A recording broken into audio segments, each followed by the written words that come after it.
Alex, you were watching the election not from the CNBC or the other news places. You were actually watching the betting analysis through your phone. Yes. So I'd rather just like go on Polymarket, and I was tracking kind of in real time around 7 swing states kind of where the money was flowing.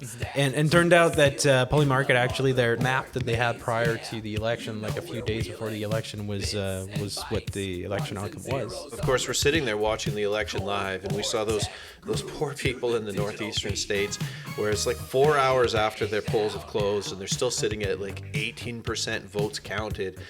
There should be a faster way for the voter to go in and then walk out and see like the live poll.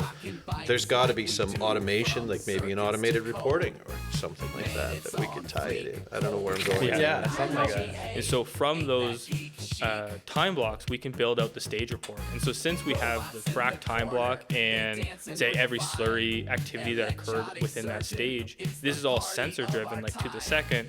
Now we can calculate all of our stage metrics, and there's no manual entry involved in this. But everything that we can automate, basically is automated at this point. Break it down. Algorithmic crew. We got the data scheme. Rockin' bytes.